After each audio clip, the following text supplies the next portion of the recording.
Whisper design team, and also for 30 days of sketches.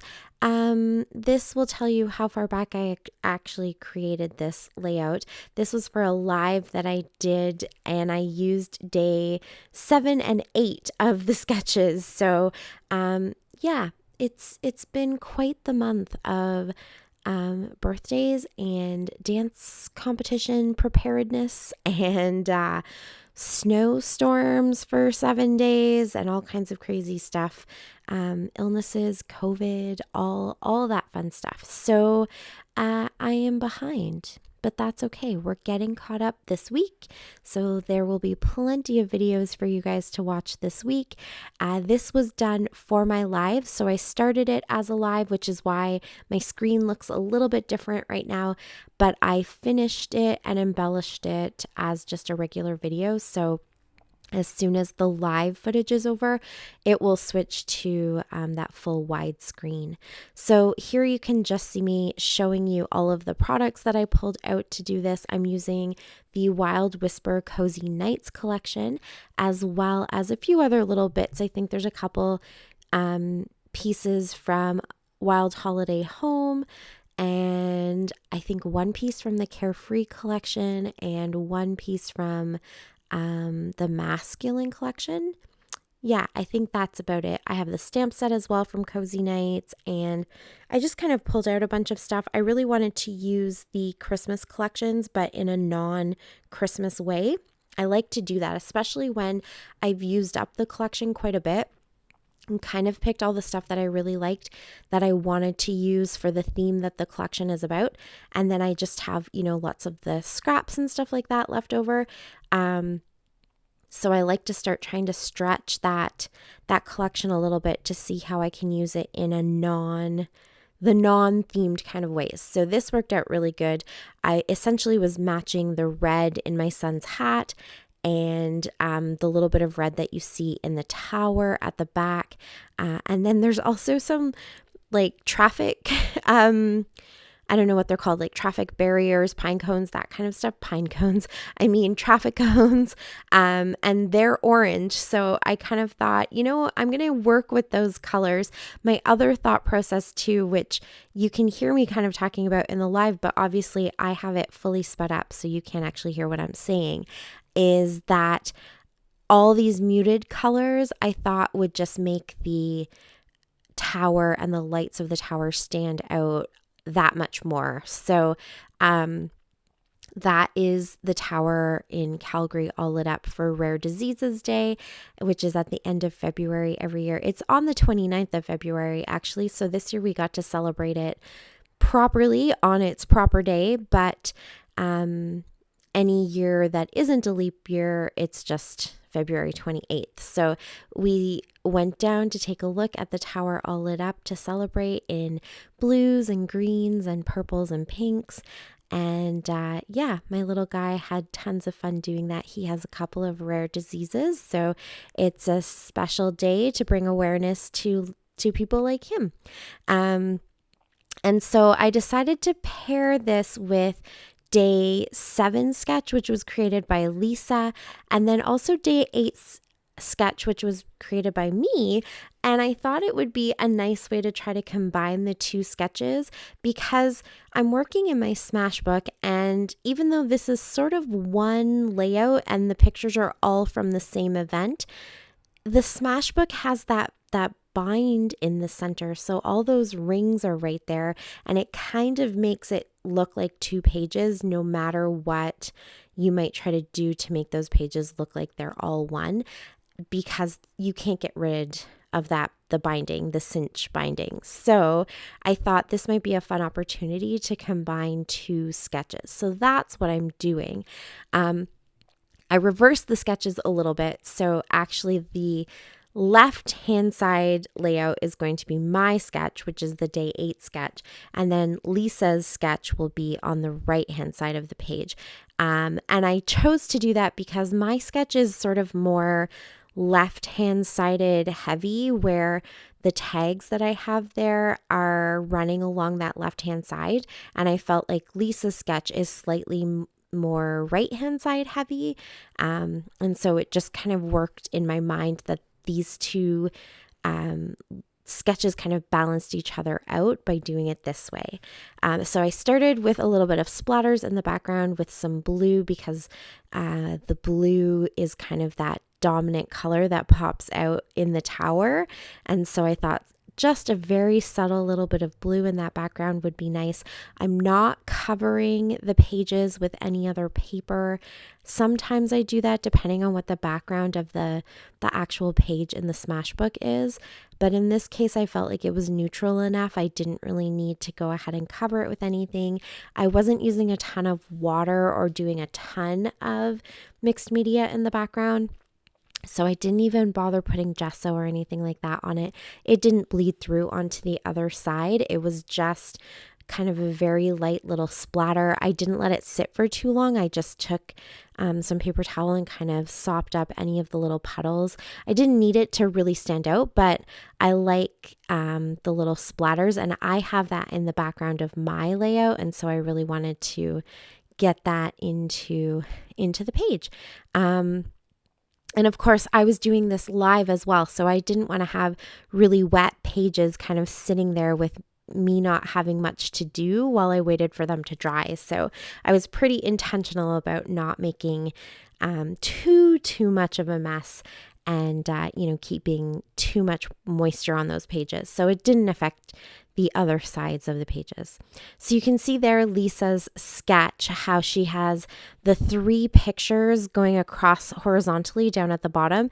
And then she has a larger square that kind of is where she would have a layer maybe put, and then also an embellishment cluster. So I've got my 3 photos running horizontally down across the page. I had to cut them down significantly to make them work, but it actually worked out really well that I could get the full image into that kind of more narrow size.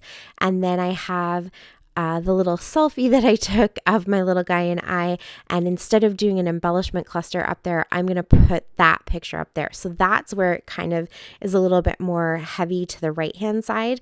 So I felt like these 2 pages balanced each other out. And then on the left hand side, instead of doing tags, I had those little 2x3 photos. And so I decided to go ahead and cut those down, give them the little trim at the top so they look like a tag. They have a tag top to them, and run those down that left-hand side. And honestly, there was only enough space to put the 4 of them if I wanted to be able to see the full images on each of them. So that kind of worked out really well, that it meant that I got all of the pictures onto this layout that I wanted to. So in the end, I thought that worked really good. And then I'm just taking my papers and kind of cutting them down to roughly the right layers that you see in the 2 sketches. Obviously, these pages are condensed quite a bit because both sketches are originally 12 by 12s. So I had to, work with the space I have and kind of condensed everything down and created my layers and just popped them into the spots where I thought they would work well. So I tried to stay to the right amount of layers that are in each of the sketches, but they might not be in the exact kind of orientation or in the exact dimensions that you see in the sketches. So yeah, that was the plan. And then again, you can't hear me saying this because obviously I've sped up this live so that it isn't an hour-long YouTube video, but I was kind of talking about like getting both of the pages put together kind of design-wise and getting all those pictures in there, and then deciding if I wanted to do any embellishing or what kind of embellishing might be needed, because I'm trying very hard not to make this Smashbook too chunky.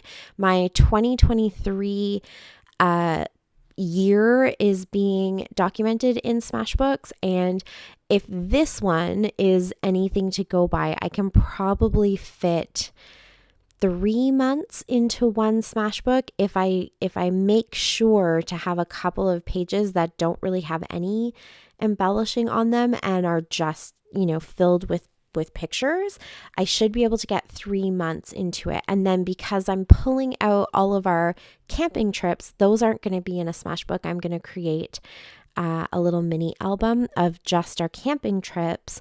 That does take quite a bit of the photos out for June, July, August, and September. So that will save me a little bit of room. Maybe for the summer, I might be able to get 4 months into one book. And then also December, most of December, there are a few pictures scattered here and there that I might put into the Smashbook, but most of December is in a December daily, so I don't really have to worry about that. So I'm hoping to get my whole year done in 3 Smashbooks. If I can't, I will have to try to track down one more Smashbook. So I think I only have 3 that I can use. But honestly, you never know. I still do have a couple of boxes out in our garage of stuff that I haven't ever unpacked from when we moved here. And I know that at least one of them has some scrapbooking stuff in it. So maybe I have an extra Smashbook out there, but I will do my best to get it all fit into the space that I have. So we'll see how it goes. But that's why I'm going to put these pages together before I decide to add any embellishment. I'm going to sort of get the designs all put together, and then I can go back and assess what I want to do, if I want to add any embellishment, if it's just going to be stickers or what it's going to be. So all of this I was able to get done on the live, get all my pictures into the right places, do a little bit of stamping here. Again, the stamping was kind of intentional because it's super flat, so I didn't have to worry about any dimension coming from that. I put it in roughly the same place as the title. It's not exactly the same as the title because obviously I've kind of stretched and made the title a little bit larger and put it in that whole space, but it's, roughly in the same spot. And then I added the journaling down to where the title would be in my layout. So not exactly the same as the sketches, but definitely trying to represent what I think should fit into those spaces so that you can definitely see each sketch in the layout. And so I did end up deciding that I wanted to put a little bit of embellishment. So I ran to my 49 and Market little chipboard pieces that I have here. I knew I had oranges and reds and yellows and even a little bit of kind of like a lighter blue color. So I thought that would be perfect. So I added a few of those little bits and pieces, not much, just 2 little pieces to each embellishment spot that I wanted to put, and then some sequins and a little gold puffy sticker. And that's it. That is my layout. Thank you so much for watching. I really appreciate it. Please check out my lives every second Thursday. Use my discount code DTGen to save some money on your next Wild Whisper purchase. Check out the playlist for 30 days of sketches. And until next time, happy scrapping. Bye.